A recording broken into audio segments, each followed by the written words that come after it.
Acara ini dipersembahkan oleh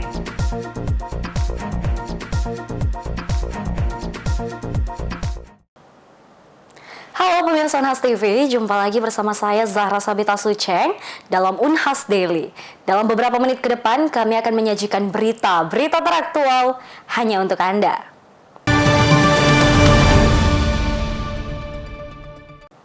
Pemirsa, setelah vakum selama 11 tahun, Arak-Arakan Dewa dan Budaya Festival Cap Gome kembali digelar di Kota Makassar, Sulawesi Selatan.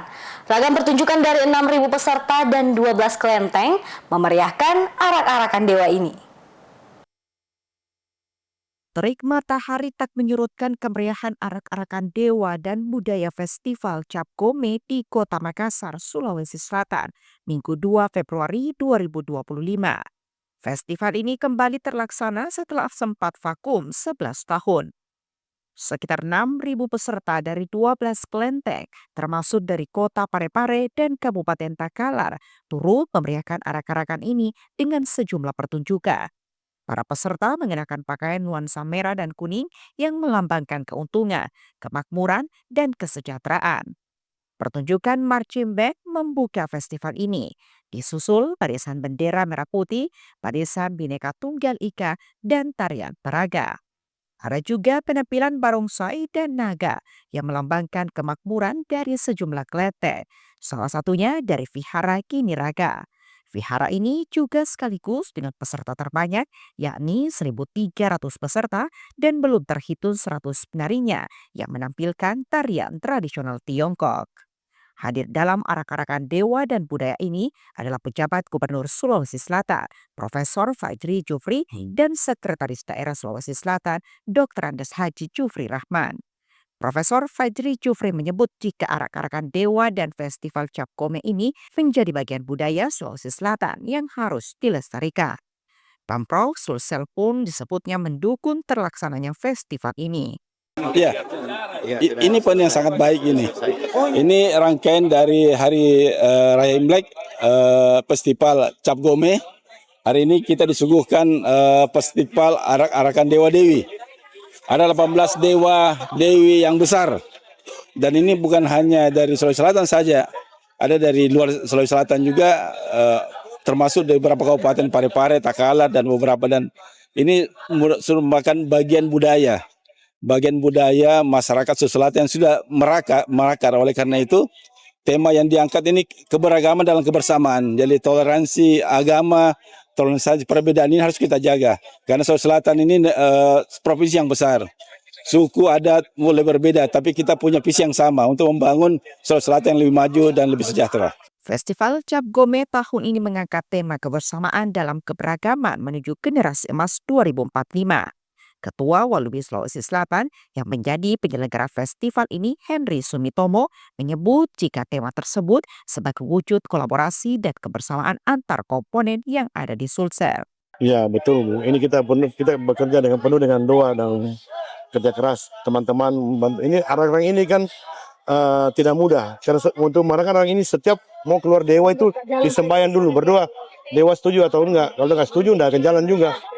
Dan kedua butuh dengan manusia yang jumlah orang yang kita ini yang jalan kurang lebih 5.000 sampai 6.000. Jadi memang menggerakkan tidak gampang. Ya, kami bersyukur bahwa acara ini berjalan dengan sukses, aman dan lancar, tertib dan kami punya ini hujan cuaca dalam musim penghujan ini kering malah. Jadi berarti alam semesta mendukung kami. Peran Walubi dalam kegiatan ini seperti apa dan tujuan apa yang diharapkan? Ya, kita ini dalam peran Walubi ini bagaimana mempersatukan, mempererat keberagaman dan kebersamaan dan keberagaman. Jadi ini Ibu bisa lihat bahwa semua ini kita bukan semua bilang orang Tionghoa atau apa, banyak. Jadi kita sama-sama lah. Jadi ini menjaga keamanan kota, kemajuan kota. Karena acara ini juga untuk UMKM nanti akan banyak manfaatnya dari mulai percetakan baju, makanan, minuman, jadi itu cukup banyak. Perayaan arak-arakan Dewa dan Budaya ini disambut antusias oleh warga Makassar. Mereka beramai-ramai menyaksikan festival ini. Puncak dari festival ini dijadwalkan pada 12 Februari di Jalan Sulawesi, Kota Makassar, dengan melibatkan UMKM dan penyanyi lokal hingga nasional untuk berpartisipasi.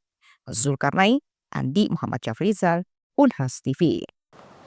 Pemirsa, perkembangan pesat teknologi khususnya dalam bidang robotik dan kecerdasan buatan atau artificial intelligence menuntut penyesuaian hukum yang cepat dan responsif.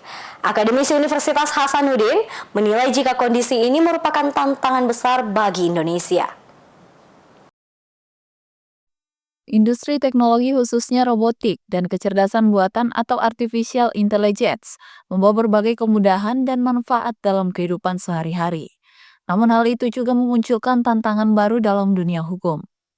Di Indonesia, meskipun perlindungan data pribadi telah memiliki payung hukum yang jelas, namun dinilai masih memerlukan pengaturan yang lebih spesifik.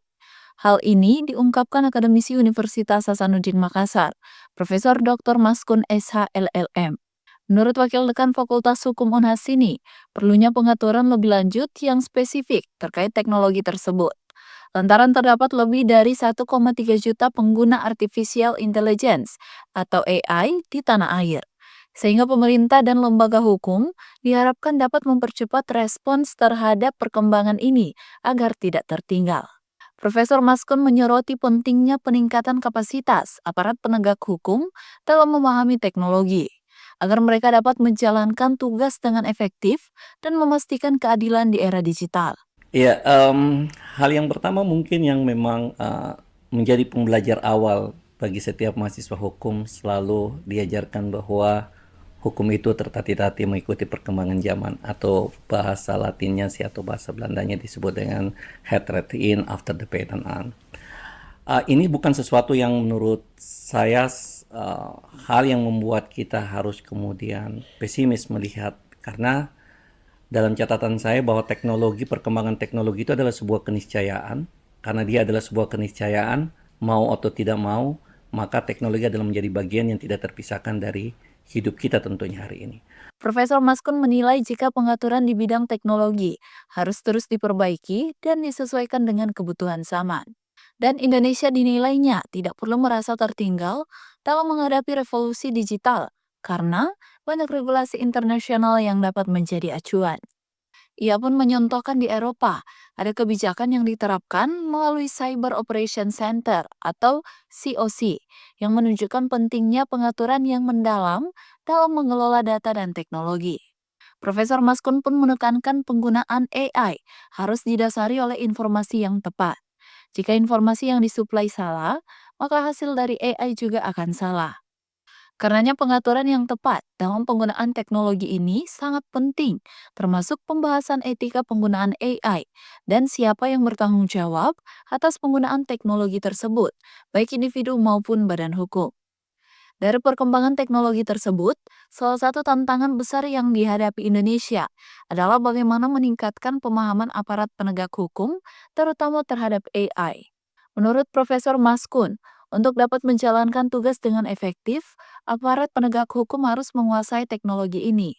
Ruang untuk mengupgrade aparat penegak hukum untuk menggunakan teknologi harus diperluas. Dari berbagai banyak kasus yang kemudian muncul di paruh 5 tahun terakhir ini menurut amatan dan catatan saya, paling tidak respon yang diberikan oleh pemerintah terhadap produk peraturan perundang-undangan semakin hari semakin membaik, sehingga kemudian saya selalu ada optimisme untuk melihat bahwa Indonesia tidak begitu tertinggal dalam merespon perkembangan teknologi. Profesor Maskun menambahkan, di tengah pesatnya perkembangan AI dan teknologi, Indonesia harus memastikan bahwa kerangka hukum yang ada mampu mengikuti laju perubahan ini. Sehingga penting untuk menjaga keseimbangan antara kemajuan teknologi dan keadilan, agar Indonesia tidak hanya menjadi konsumen teknologi, tetapi juga mampu beradaptasi dengan baik dalam menghadapi tantangan digital yang semakin kompleks. Andrea Karina, Unhas TV. Pemirsa, minum teh adalah kebiasaan harian yang sering dianggap sebagai penenang diri dan pendamping relaksasi. Namun, saat haid, kandungan tertentu dalam teh perlu diperhatikan karena dapat mempengaruhi intensitas nyeri haid. Berikut penjelasannya untuk Anda. Teh merupakan minuman yang banyak digemari karena manfaatnya untuk tubuh. Kandungan antioksidan dan polifenol pada teh memberikan dampak seperti menurunkan stres, memperbaiki kualitas tidur, hingga menurunkan resiko penyakit. Namun bagi wanita yang sedang haid, jenis teh yang diminum perlu diperhatikan. Kandungan kafein dalam teh dapat memperburuk nyeri haid karena efek stimulasi saraf dan kontraksi otot rahim. Menurut konsultasi gizi klinik, Profesor Dr.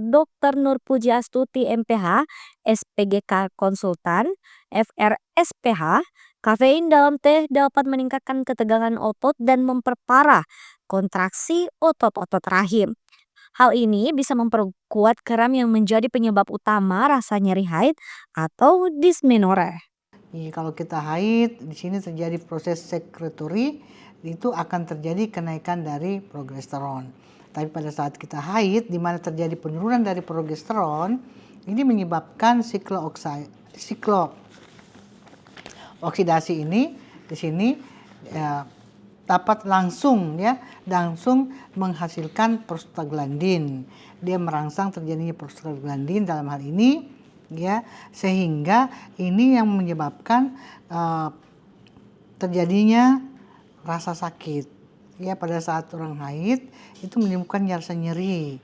Jadi mekanisme ini kita bisa lihat biasanya bisa dihambat oleh tanin, dalam hal ini green tea yang kita kenal sebagai epilogalokatekin galate. Profesor Nur Puji yang juga merupakan Ketua Komisi 2 Dewan Guru Besar Unhas ini menambahkan, meski teh dengan kandungan kafeinnya dapat memperkuat nyeri haid, namun ada kandungan lain dalam teh yang memberikan efek positif.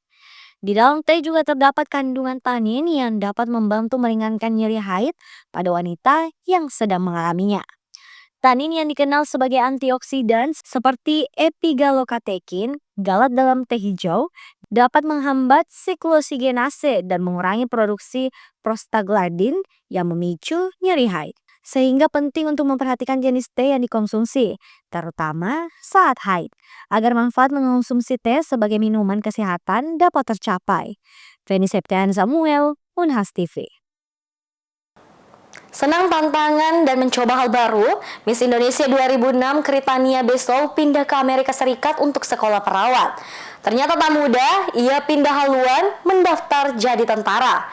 Sebagai tentara perawat, ia berhasil menamatkan kuliah dan kini Cristania merintis usaha klinik perawatan lansia di Baytown, Texas. Perjalanan hidup Cristania Besol memang unik. Saya suka tantangan, udah coba ini dunia modeling and then I don't really like it. I mean I love it, the experience. It's really good, tapi saya pengen belajar tentang kehidupan lagi. Kristi, demikian ia akrab disapa, adalah mantan Miss Indonesia yang mewakili Indonesia pada ajang Miss World 2006 di Polandia. Setahun kemudian, mantan mahasiswi Universitas Samratulangi Manado, jurusan Administrasi Bisnis Internasional ini pindah ke California dan menetap selama 2 tahun. Ia mengambil sekolah menjadi perawat sebelum kemudian pindah ke Kansas selama 5 tahun. And it was really hard for me, susah banget sekolahnya. Sekolahnya pas, tapi licensing untuk RN itu, it's really hard. I failed it. So, untuk sekolah lanjut untuk bachelor's-nya, aku harus pass dulu license-nya. Kebetulan waktu itu ada opening untuk ada program MAFNI namanya, untuk orang-orang yang green card atau yang student visa bisa masuk di Army. Melalui program MAFNI atau Military Accession Vital to the National Interest, Kristi berlatih menjadi tentara selama 3 bulan, termasuk latihan menembak. Saya dapat yang paling bagus expert shooter. And then kan waktu itu umur saya 28 tahun waktu masuk. Jadi kebanyakan yang enlisted itu kan 18 tahun. Kebanyakan itu yang 10 tahun lebih muda. Iya. Kalau mereka lari, aku yang ketinggalan di belakang. Ia kemudian ditempatkan di Fort Hood di Corley, Texas sebagai perawat dan memperoleh pangkat E4 atau kopral. Jadi pas lagi kerja di dalam Army, saya juga bisa ambil sekolah online di universitas biasa dibayarin sama Army. Kristi berhasil memperoleh lisensi sebagai perawat dan gelar sarjana keperawatan sebelum akhirnya memutuskan untuk berkeluarga dan berkarir sebagai perawat. Pangkat terakhirnya saat pensiun dari tentara adalah sersan. Kini Kristi menetap di Baytown, Texas, dan sejak tahun lalu bersama suaminya, ia mulai merintis bisnis assisted living atau klinik perawatan orang tua dengan mobilitas terbatas. Yang paling penting fall precautions-nya, jadi kamar mandi nanti kamar mandinya harus ada rail. You know, we wanted to help out in the community and find a way that we can make a living while helping people in the community. The hardest thing was just taking that leap, the risk factor, you know, because, you know, hundreds of thousands of dollars all at once to try to build the proper facility that you need for this business. It's a little bit scary, so you're taking a risk. Dari Miss Indonesia hingga menjadi tentara dan perawat, kini Kristi akan menjalani peran baru sebagai seorang pemilik bisnis. Pelajaran hidup. Ya, saya senang coba hal-hal yang baru.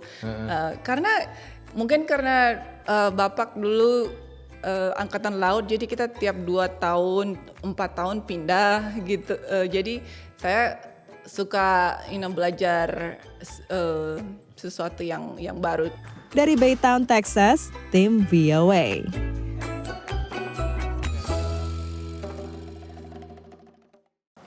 Baik pemirsa, berita tadi sekaligus menutup perjumpaan kita hari ini. Jangan lupa untuk terus saksikan Unhas Daily hanya di Unhas TV. Saya Sarah Sabita Suceng beserta seluruh kru yang bertugas, pamit undur diri dan sampai jumpa.